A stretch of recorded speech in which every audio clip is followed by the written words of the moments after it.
All right, this is the Tortoise Weekend report for March 24th, 2013. The market has snuck back into bullish quiet. If I've noted in some cases it's still bullish normal, it's because I like to wait a day after that transition, because sometimes it'll switch back and forth on the day of the change. So I may still be noting bull normal somewhere. But we're back into bullish quiet. On an annual basis, 74 out of 100 on the weekly RSI 14. It's been about a week and a half where that's been the case. 80 out of 100, so very high end of neutral on the 10-day NDX for short-term market conditions.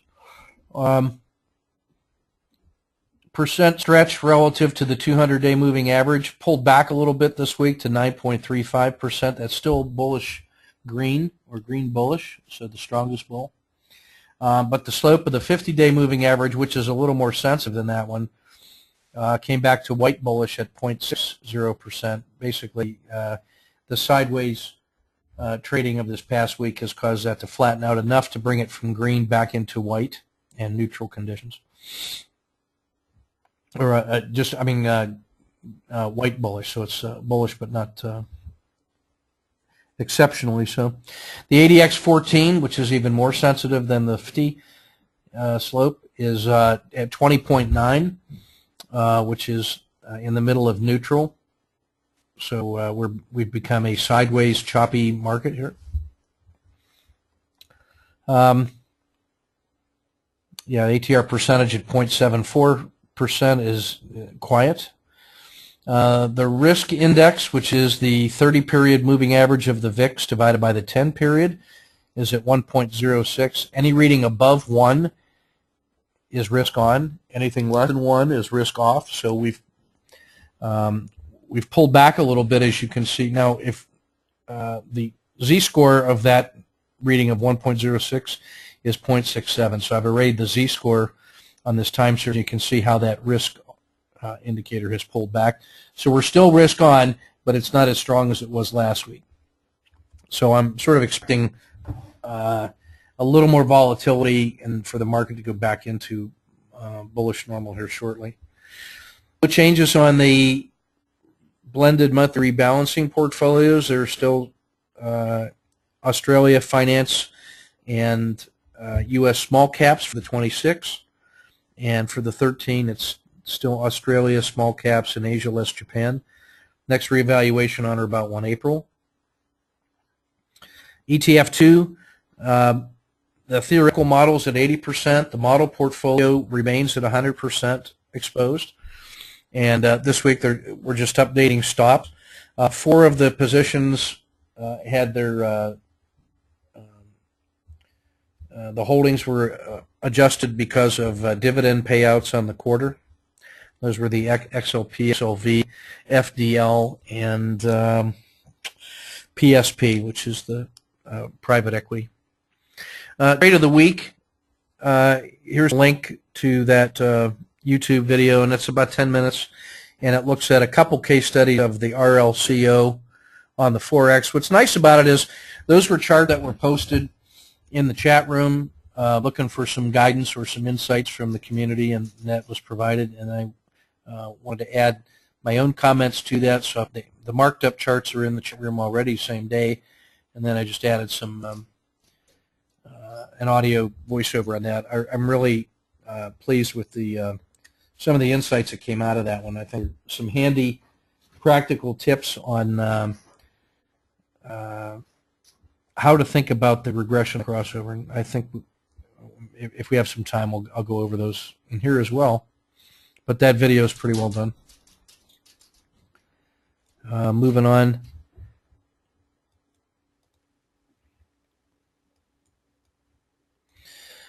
Looking at the blended monthly rebalancings, in the 13 ETF portfolio, we got 3 that are on a cash position, and that's Latin America, emerging markets, and treasuries. Everything else is on a buy. And oddly, Japan has moved to the top on both the 13 and 26. That hasn't happened for 3 or 4 years. So it's always interesting to note when that occurs. It's a virtual toss-up here between the risk on in the U.S. with small caps and mid caps up there. Australia is still holding strong. Asia list Japan still holding strong.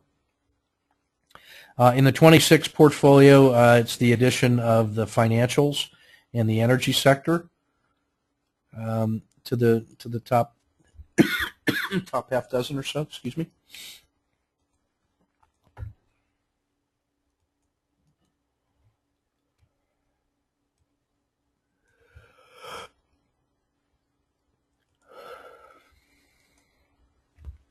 Next up, looking at the regional report on the ETF2 model. 2 of the 10 positions are on cash. So that, excuse me, 2 of the positions are on a cash. So that leaves us, again, like last week, 80% invested, 20% cash. SPY has moved in front of EFA, so you can see that the 58 in the relative strength has moved ahead of the 56 in the relative strength for EFA, which is the rest of the world. So it's now the pendulum is tipping slightly towards the U.S. Inside the U.S., it's a toss-up between mid-caps and small caps, but it goes slightly to the mid-caps over the small caps, and then they're better than the large caps, and then large cap tech pulling up the rear inside the U.S. The 2 strongest sectors are U.S. mids and Japan. You can see that they're in the green under relative strength. The 2 weakest are Latin America at 49 and emerging markets at 48.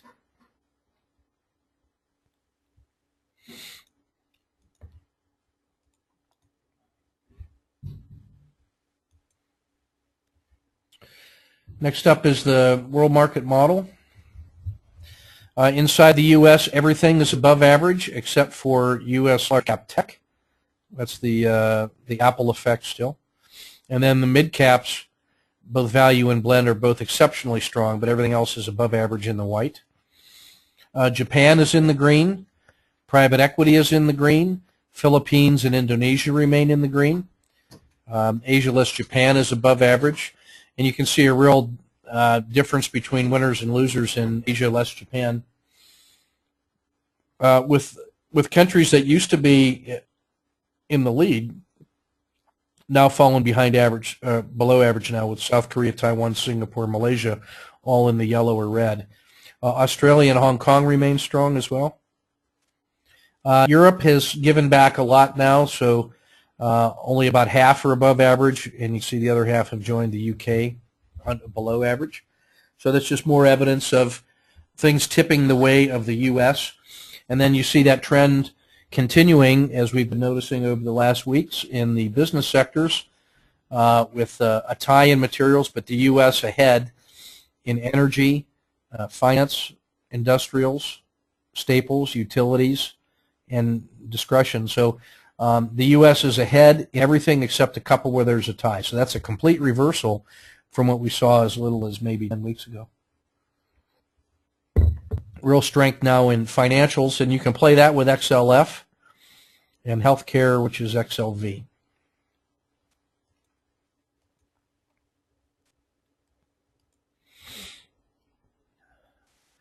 Inside the top 30,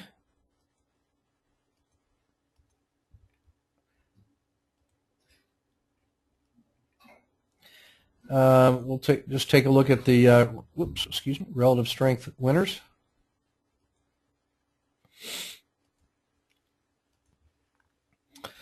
Japan, Vietnam, consumer staples. That's going to be your XLP of the world if you want to play it in the sector spider. Transportation average, IYT, still doing very well. I did a little more research on this Cushing 30 MLP index, ETN. That is a cap-weighted index developed by Cushing that looks at 30, and then MLP stands for Master Limited Partnerships in the energy sector, and the strength in energy is reflected inside there. And then these are the ones that are have the better dividend payouts. Philippines home construction, more of this master limited partnership, but now in infrastructure. Another MLP here for the Alurian MLP index. So they've been in the press quite a bit, these master limited partnerships, as an alternative to conventional income generators like bonds or REITs. But it's a pretty narrow market, and so the bottom could fall out on that pretty easily. So just do your due diligence. Timber still doing well. That's good news. The home builders, the spider for home builders is up there. Mid cap value index, IJJ. That's a nice way to play that strength in the U.S. mid caps. That's a large sector, and there's some more healthcare. So the winners continue to win, and you can see the tilt coming over to the U.S., and it's the large established companies that are creating value. So that's home builders and home construction, timber, consumer staples, and financials.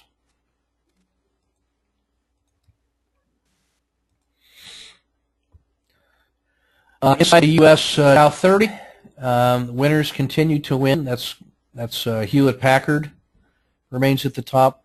Bank of America, Travelers, and American Express among the top 6 for financials. Johnson & Johnson and Boeing have moved to the top. Boeing is real nice. We're going to take a look at that one. We've watched that one come off the bottom as well. Sort of the same way that Hewlett Packard did, sort of a deep value play that's getting better. And you can see that money is still flowing into that, and American Express. American Express was also the deep value in the financial sector. It was lagging behind J.P. Morgan, which you see is now pulled back a bit. American Express had been at the bottom, while J.P. Morgan and Bank of America and Travelers had been at the top.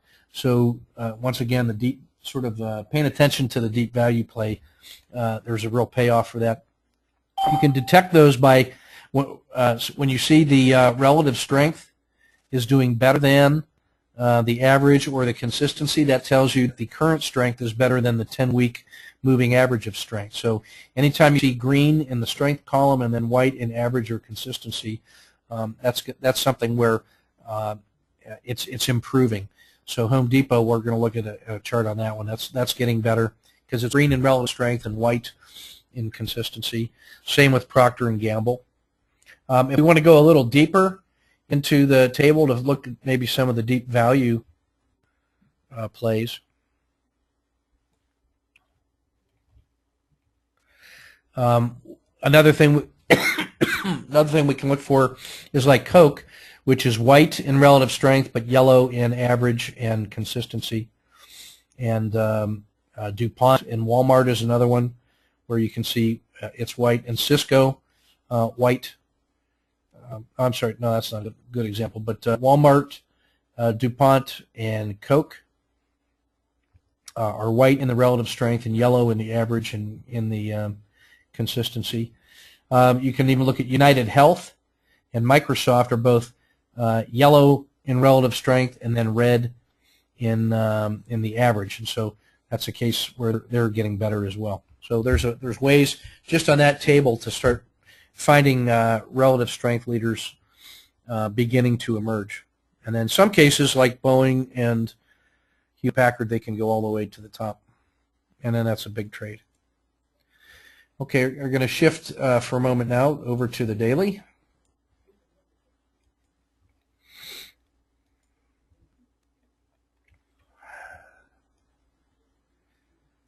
Okay.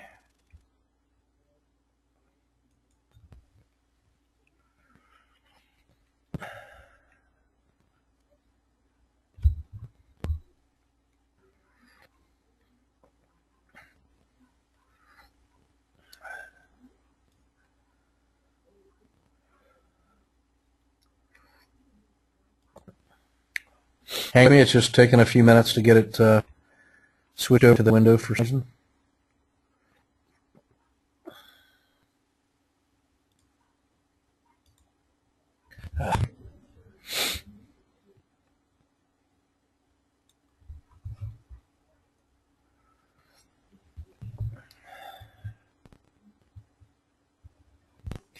While we're waiting for that one to come up, my dad's visiting this weekend. He's asking to say hi to everybody. He's going to go with me down to Kansas University tomorrow. I got a presentation to make in a business administration class. I'm going to talk to them about the Department of Defense and supply chain management. So I flew in my father, who's an expert in the National Industrial Base. So we'll have some fun down in the classroom. Okay, we should be up now. Okay, so in the channeling and overreaction systems, we have a signal in emerging markets and overreaction, and then in the channeling, there's a signal in ILF, Latin America, and emerging markets. We're going to see that they have really powerful reward to risk ratio potential on them. You can see how the cycle of volatility has come back all the way now to quiet.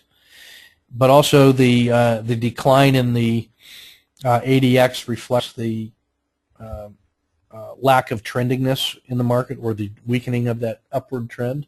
And we'll see that there have been 3 consistent legs up on it here shortly. A lot of channeling and overreaction signals among the ETFs. So as you can see, Latin America, emerging markets, basic materials, Europe, tech, financials, industrials. There's a 5DD, 5 days down in Brazil, 551Ws in Asia, less Japan, and financials. The financials is one that we should pay real attention to, because that's been one of the top sectors consistently. And so in a bull market, when you get a chance on a 551W in a sector leader, we want to definitely check that out. I like the 551W in Walmart. We'll take a look at that one. And then in the auto framer, there's a bunch to choose from: Cisco, Asia less Japan, JP Morgan, Cliffs Natural Resources, which when that finds a bottom, I mean, that's had it had over a 50% pullback from its swing high, and it been crushed back to the earth. And so that's a good company, and I'm hoping to see a bottom being put in so we can trade it all the way back up to the top once more. General Electric, coal, Latin America, Brazil, and emerging markets.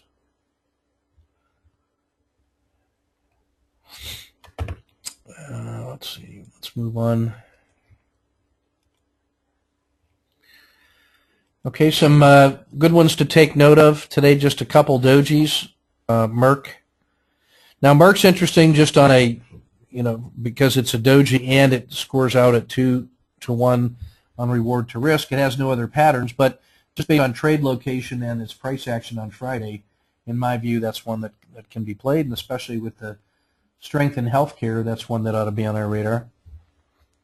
Hewlett-Packard, just to take note, it has no patterns, but it was a percent strength winner on Friday. Again, winners win in bull markets, and it was a 3.2% day.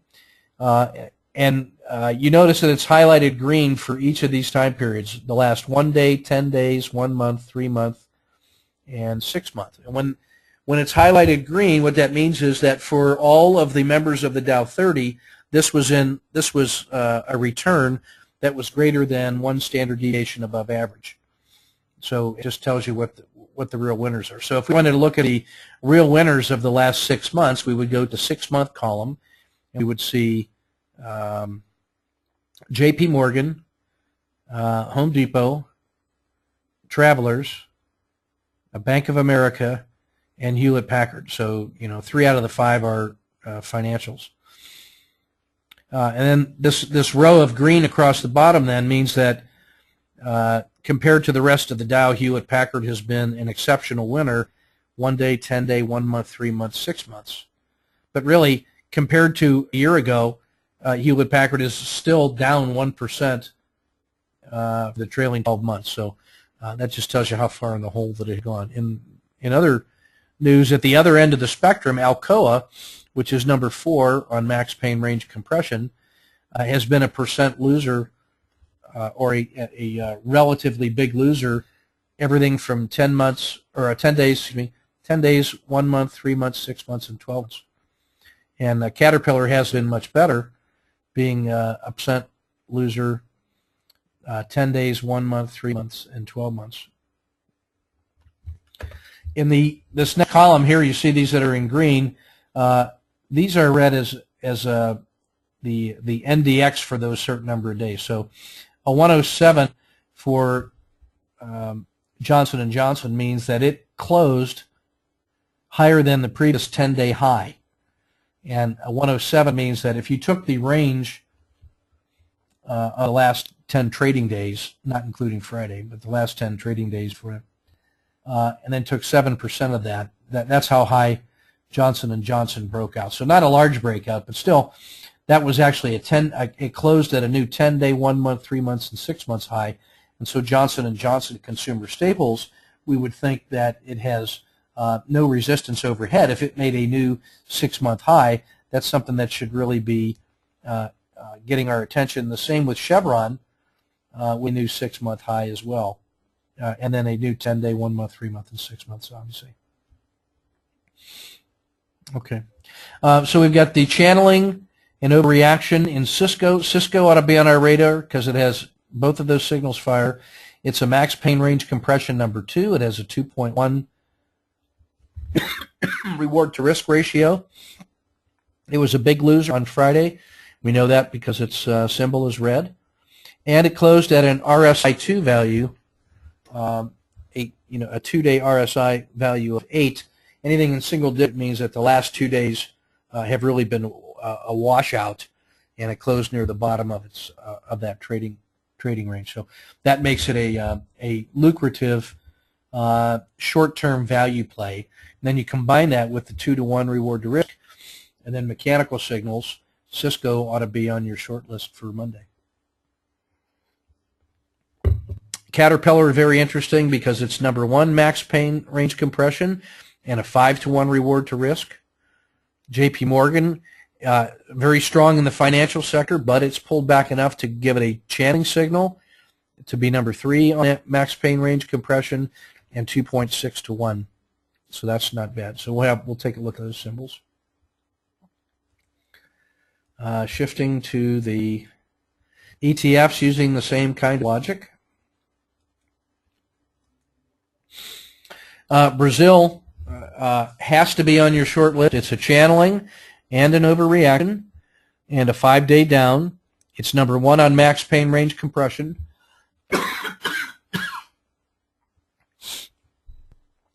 Has a 6.2 to 1 reward to risk ratio. Was a big percent loser on Friday. Has a 3 on fraud quality number and has an RSI2 value of 0. So, and then you can see it's flashing red here on the 10-day and 1 month. It closed a new 1-month low and a 10-day low. So there's all sorts of reasons to be interested in Brazil simply because of all the negative technical components of it. That makes it a potential deep value.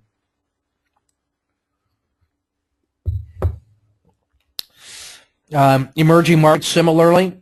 Channeling and overreaction signals, number 2 on max pain range compression, 7-to-1 reward to risk ratio, and it was up on Friday. So that says that maybe we can get the second day's momentum on that and from a deep discount. Latin America, much like Brazil. Asia less Japan, number 5 on max pain range compression, 551W and 2.2 to 1. Financials alike because it's a 551W and closed on the doji. But otherwise, it's been so strong that that's a chance maybe to buy value at discount with strength.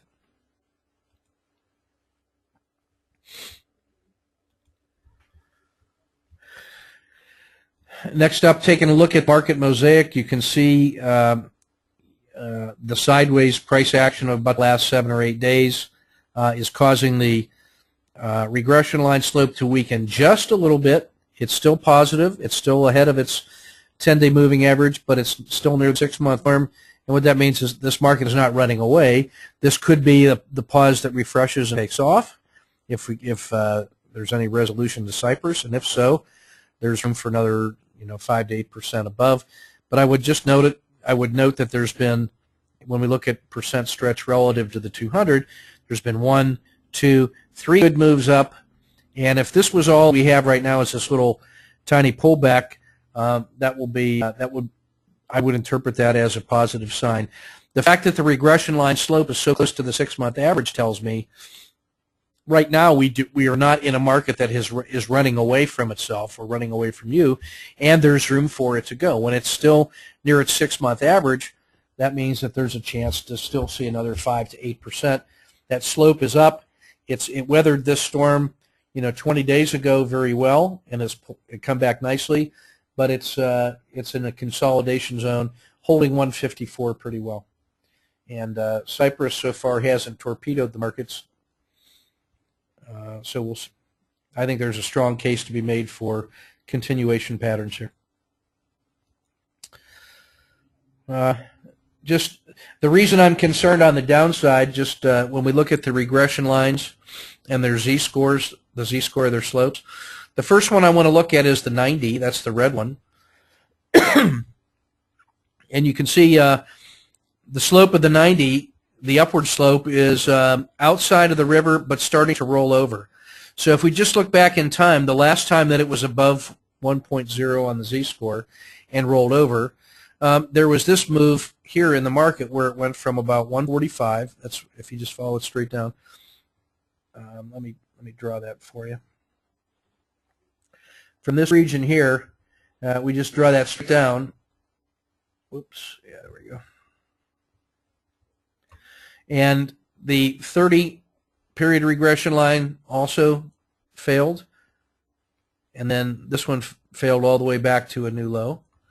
And during that period of time, the market did this. So once the 90 rolls over, it tells you there's a pause in the longer term, and then the 30 is the one that you kind of watch, and that represented about an 8% pullback here.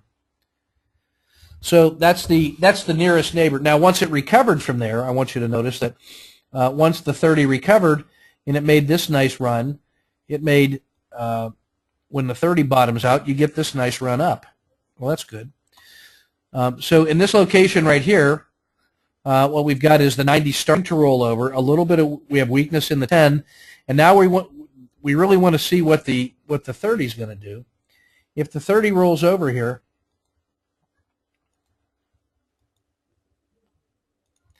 so if this 30 does not make a new high, but instead rolls over and comes back down here, then we would expect, price. That's going to be because price does this kind of a move, and it would look like another, 8 to 10% pullback. So we'd have 3 legs up and then 1 leg back, which is the same thing that happened the last time. So the market doesn't repeat itself, but sometimes it rhymes, and the simple steeps of the 90 just tells you that in the normal course of things, it would not be unusual to see. Let's see if I can get this pen to work now. It would not be unusual to see this roll back this far before starting to go back up again. So if we get this kind of a move, that's what the 90, or if the 90 rolled back that far, the 30 would roll this far, and then we would expect to see a move like this, which would get us back to 145, and then that would be about an 8% pullback from this price level. So we have to respect the potential for that kind of a move. I will just notice that when it has been failing in those directions, it has come down and tested the bottom of the river, and so in this, if it just does that, that's a move back to 150. So if it does that, that doesn't violate the uptrend. It just says that this is an ordinary pause that refreshes. So really, I look at 150 as the first line of defense, followed by 145. But if it breaks 145, then we have some serious structural problems here, and then it's 140, 135 as well. So all of those things can happen, and we're getting some early warning here about the bull being a little bit long in the tooth. The upside of this is really easy, and that is if it doesn't fail, it's going to go back up, and the winners are going to continue to win. And we've already identified who those leaders are. That's consumer staples and home builders and financials in the U.S., those U.S. large caps. And then we've identified some deep value plays like Brazil and Latin America, emerging markets, which could come along for the ride if the market wants to go up. So that's sort of the general strategy that I see unfolding over the next 1 to 2 to 3 weeks, to just see which way it wants to go.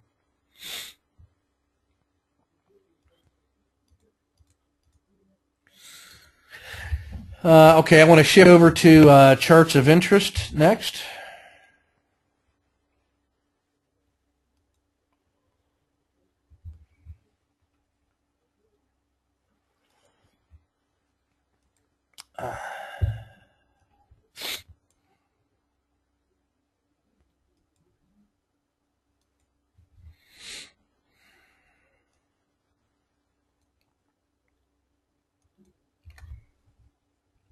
Let's try to get this rascal set up.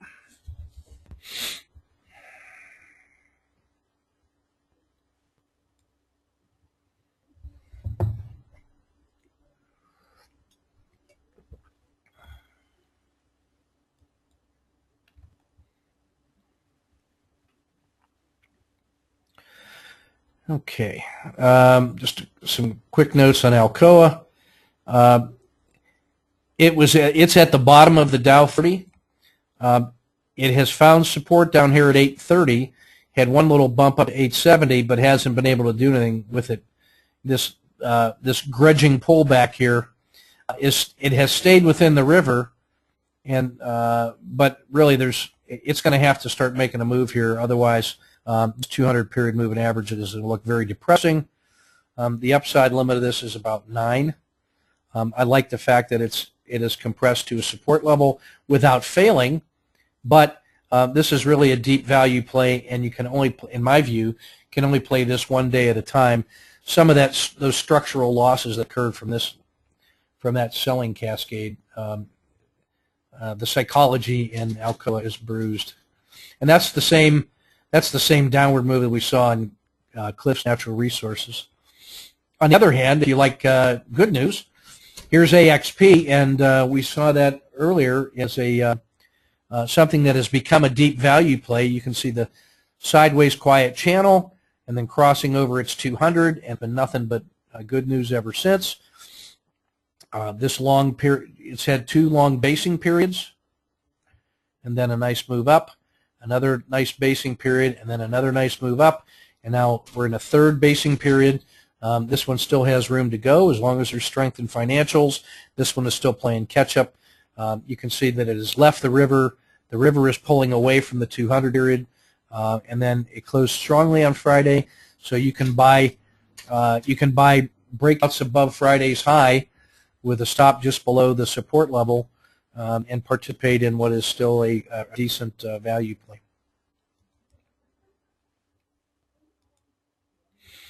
Bank of America, I'm sorry, this is a Boeing, excuse me. So much for the 787 problems. Breakout here from the sideways quiet channel. Done nothing but reject the fear and loathing. And a nice orderly pullback here to the edge of the river at 83. If it finds support here and keeps going, then that will confirm that potentially a second leg of similar magnitude.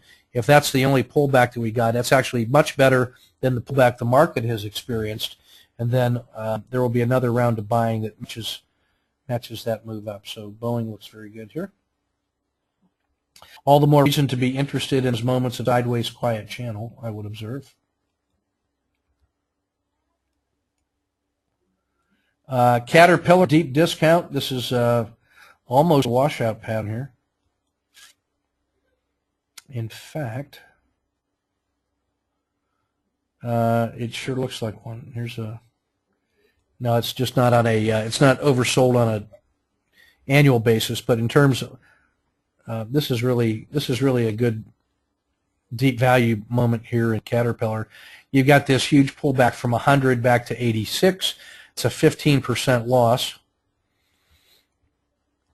It failed out of the last basing, and now here it is at the 200, just outside the river. But it's had 2 days up in a row, and a swing low at 86. So the first target would be back to the Bollinger Band mean at 92, That gives you from 87 to 92. That's $5 on the upside and just $1 on the low side. There's a 5-1 reward to risk ratio just to get back to the middle of the basing area. That's what engineering an opportunity looks like. So I like Caterpillar tactically.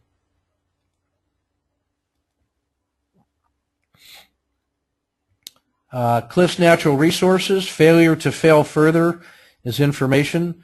So it's held support here above 20 4 days in a row. And if you're an owner of Cliffs, if you're the guy that bought here at 40, the fact that it's holding at 20 is some consolation. It's a move to 26 just to get back to the Bollinger Band mean. You can see that the regression line slope has started to improve. That's this black line here. And again, it hasn't failed any further in the last 4 days. So if it can get I would be willing to buy new daily highs with an idea of targeting 26. But again, play that one close and carefully, because there's reasons why this great big slowdown caused it to get crushed. But I like it from a tactical day-to-day trade only. Cisco fired on a lot of different signals. This is a really good tactical situation to be in. It has found support here at around 2050. The 10-day high is up here at 22. This is a narrow amount of risk, and there's at least 3-to-1 reward to risk ratios in there. It's oversold. The last time it was down in this oversold conditions, is the last time that it made that move to 22. So still well above the 200. The slope of the 30 is still positive, 30-period regression, and it's still recovering off of this gap down in 2 days harsh selling. So again, there's a value play in there somewhere.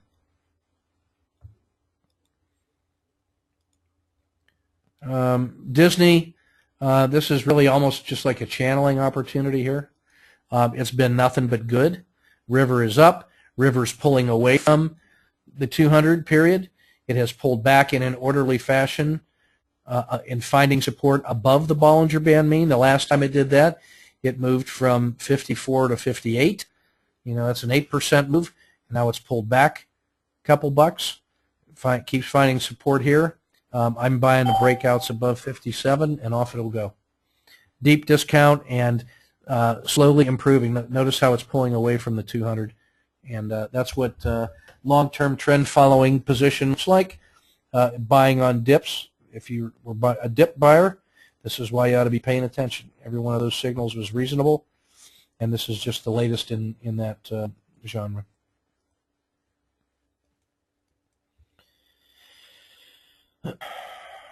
Emerging markets, this is just a tactic trade right now. Emerging markets had been leading the way and have been crushed since. They have come back just to within inches of the 200 period moving average, but this last little sell-off has been something like 10%.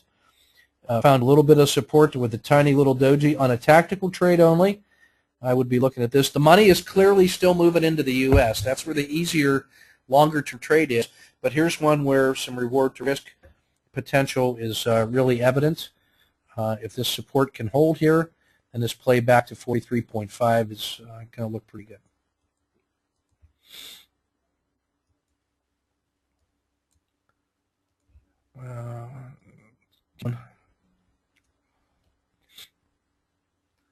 Philippines had a bad week, but showed some real recovery strength here, finding support at the bottom of the river and the long-term moving average at the 50, and so naturally we'd like to see it do another one of these. That's still an ETF2 holding. Japan, holy smokes. Breakout from the 200 in sideways quiet channel and pulling away. I guess maybe Japan is benefiting from the fact that it's not Europe and not the U.S. and it's not China. Still. That's what happens when you debase the yen. This is the opportunity in Brazil. Again, it looks horrible, but just remember, you're not suffering any of those losses. It's already been baked in. So if it holds here at the 200 period moving average, we're looking for a bounce at least up to the Bollinger Band mean, and then the top of the river, and then the swing high. So there's some measured targets in here. So we've got definitely a 5-day down pattern, and a channeling and an overreaction, and an awesome reward to risk ratio for very little risk if you're wrong, and or if we have a fail. This is one of those where I would definitely play the failure pattern, because if it fails here, it looks like it's going to go back here to 51-ish. It's already at this last little congestion area is the support that's holding right now. So if it fails through there, so I'm ready to play this one in both directions. This is perfect. The doji is so small that the amount of risk that you pay to go in either direction is small, and the payoff is large. That's a perfect bi-directional trade. That is a critical moment in Brazil. The entire good news story that was this, once it left the 200, is in jeopardy right now. It's either going to resolve and say, nope, we really are okay, or it's going to fail big and go back down to 51.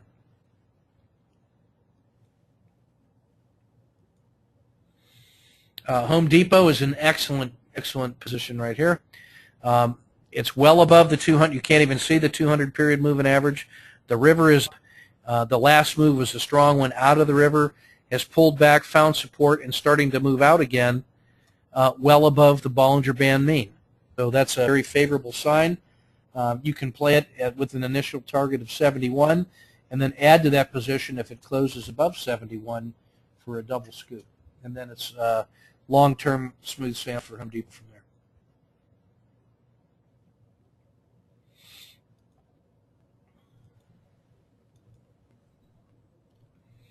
Coca-Cola, it's early in the value play here.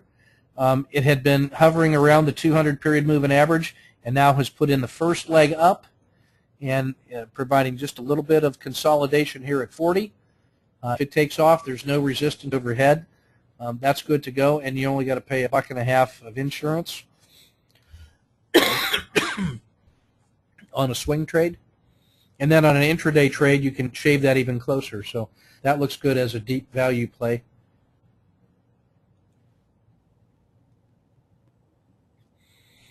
This is the strongest of all the 10 sectors in the ETF2. That's just nothing but up. Has had one little momentary pullback, and even the weakness of the last week was only really just consolidation. It made money, and then if it continues, off it goes. IJJ is that mid-cap value play, and that looks reasonable. I like Procter & Gamble. You're not too late to the party to get on board that healthcare and consumer staple and U.S. large cap. The last consolidation phase down here by the sideways quiet channel resolved to the upside with a 10% move or 11% move, and now it's been sideways quiet channel, and actually made money this week, and now it's getting ready to go off again. So if we see strength in the U.S. and strength in healthcare and staples, Procter & Gamble should go as well.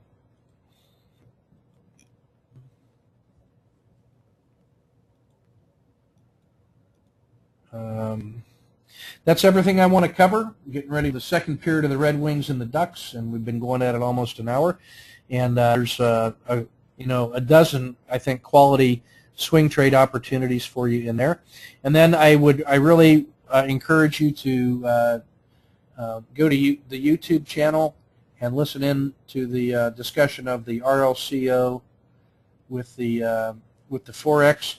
My commentary about how to think about the river as the primary trend, I think, is pretty useful. I said it pretty clearly on that one, so I would encourage you to go listen to that video.